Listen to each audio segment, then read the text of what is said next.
Good evening, Wizards Nation. So, dude, these trade rumors are starting to get freaking spicy, y'all. This one just dropped earlier today by Joshua Robbins. Highly recommend this article. But it goes on to state here, some of the Wizards' assets could satisfy the Pelicans in a potential trade for Zion Williamson. It also goes on to state, the Pelicans reportedly have told teams that they're not going to trade Williamson, Herb Jones, Trae Murphy, Derek Queen, or Jeremiah Fears. As it pertains to Williamson only, though, however, league sources expressed skepticism to The Athletic about that report. League sources said that they cannot envision any scenario in which Washington will give up one of its own future first-round picks for Zion. But one source speculated that a pick owed to the Wizards, being that, pick number 30, pretty much from the OKC Thunder that we have this upcoming draft, we know about this pick. Pick number 30, that one. That pick might satisfy the Pelicans' goals for Zion.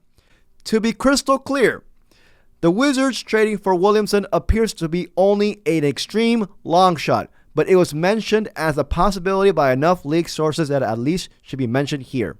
My initial thoughts were respectfully pass. Because I have a lot of things right now in my mind regarding this thing. First things first, we just made a big trade for a win-now player in Trae Young. Granted, he's not playing pretty much this year. He only plays sporadically.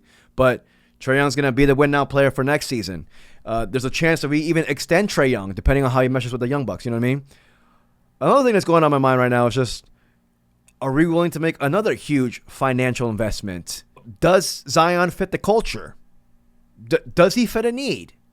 Well, pertaining to that question, I think he does, because I like to think that we're going to get our starting power forward for next season, or most likely for the future in the draft or via, free agency, ideally the draft. So that's one thing. I think the days of Keyshawn George being our starting four, I think those days are going to be gone after this season's over. But that's just me. No offense to Key. I think, love Key, you know what I mean? Got to give Keyshawn the keys, got to give Keyshawn the keys. But, I think he's going to be the 3 moving forward. Because I think Sarr needs help in the front court.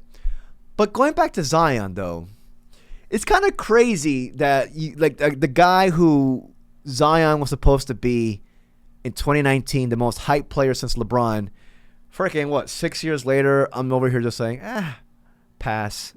You know what I mean? Considering his value will be at an all-time low. Dude, I had to ask my friends. I was like, hey, man, you know what I mean? What do y'all think about this possible Zion to the Wizards thing? I didn't want to feel like I'm the only one just being a dick and be like, I don't want him. And let's see here. One of my friends said, I don't want Zion's horny ass on my team.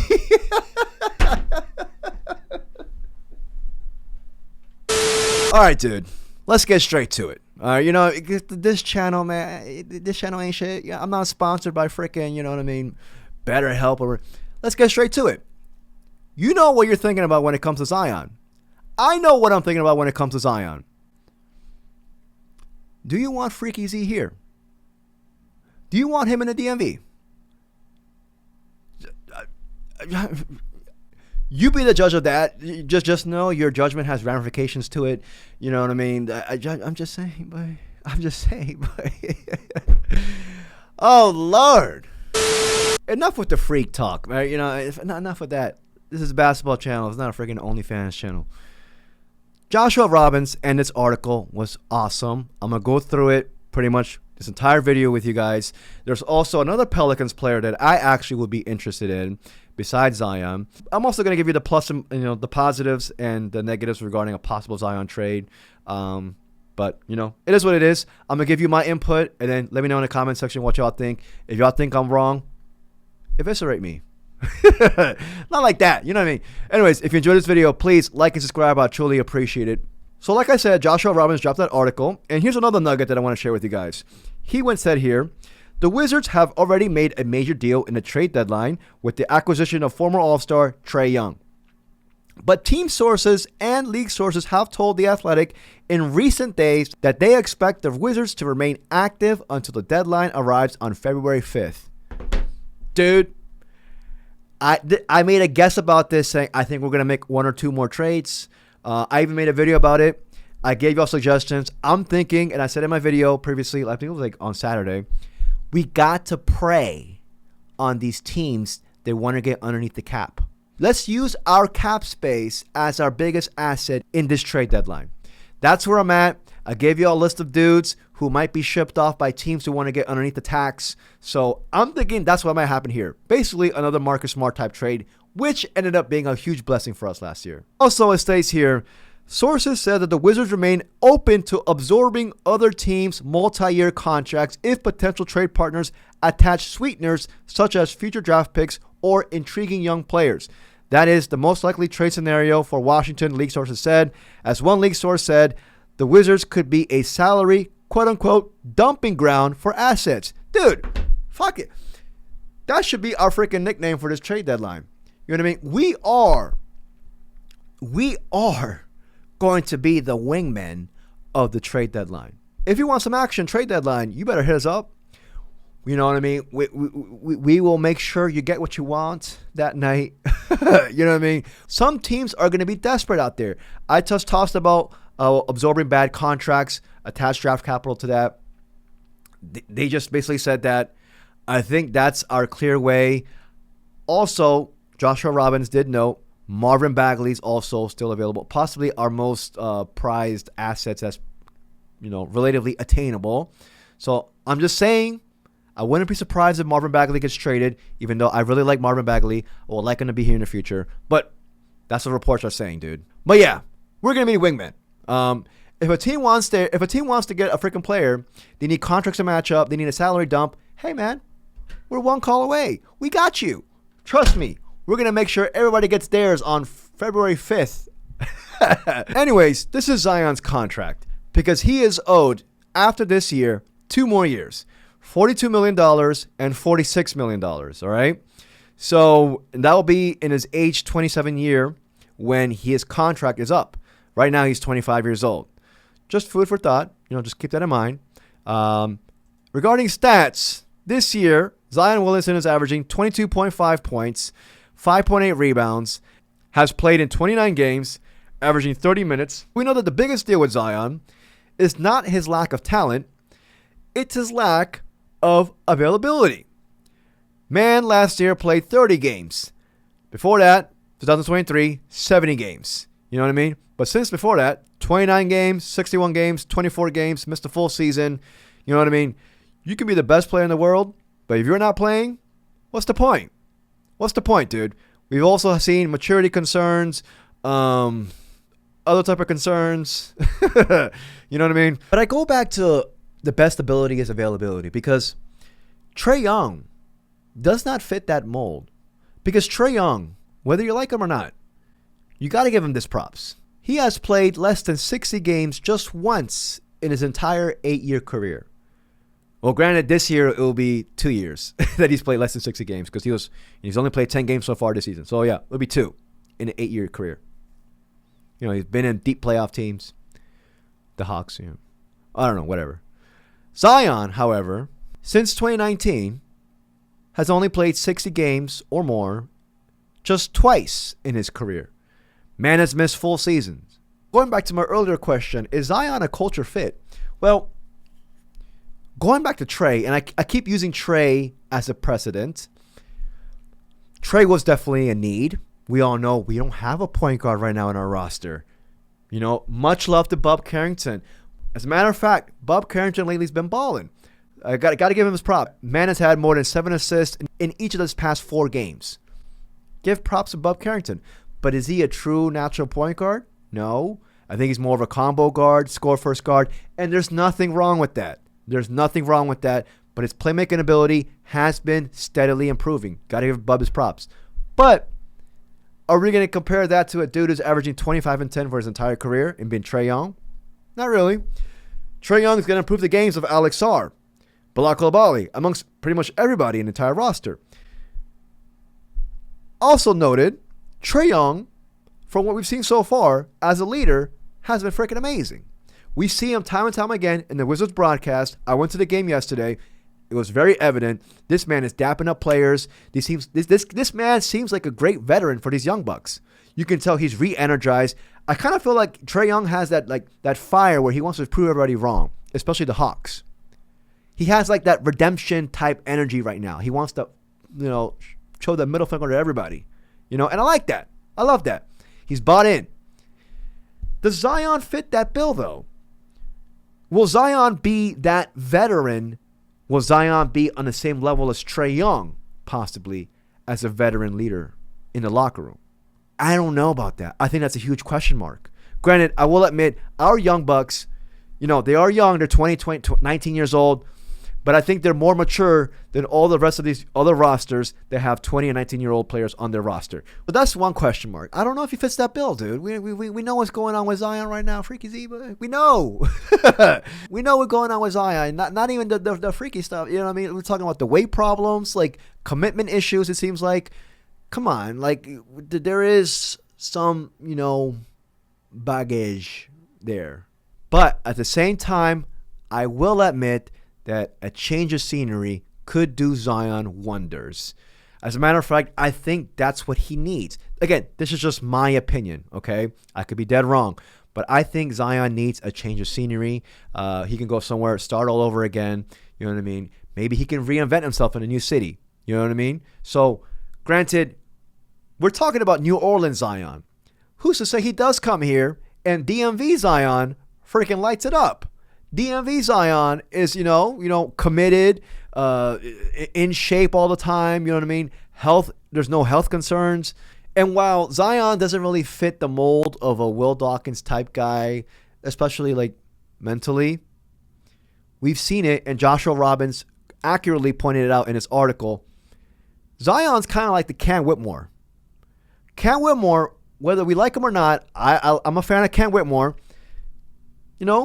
Mentally, man, hasn't been, I don't want to say it, but I'm going to say it. It hasn't been locked in the ways that we expect them to. We saw about the reports of him and his player or practice habits that the Wizards were concerned about earlier this year.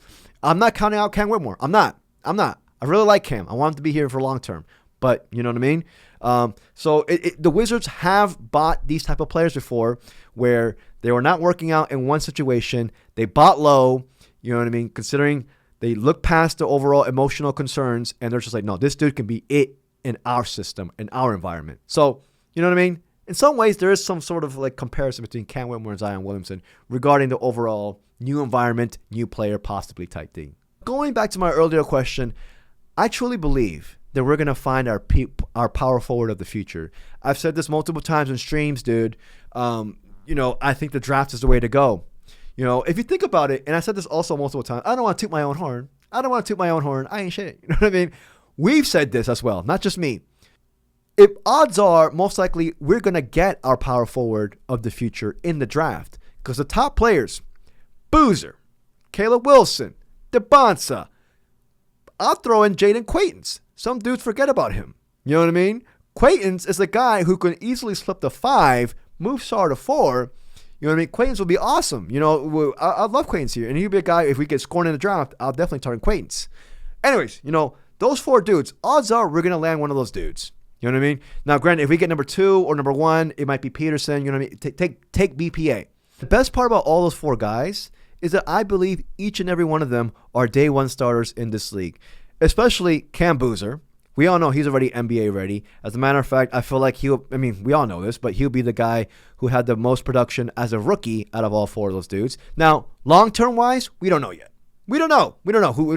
I'm a Caleb Wilson guy. Y'all know I like Caleb Wilson, but you know what I mean? I love DeBonsa as well. DeBonsa's my one right now, but it is what it is. Luckily, not only are the top players in this draft class fit that mold of a power forward of the future for us, but they're dudes who should play day one because they're that freaking good for us. Just saying. But the thing that gets me, and it also got me with Trae Young, is this. I wouldn't want to make a deal for a veteran, especially with this type of contract, until after we find out where we land in the lottery. And that's going to be in May. If we land a top 3 pick or top 4 pick, odds are we're going to get a power forward. Because Darren Peterson's the only one out of those 4 guys who's not a power forward.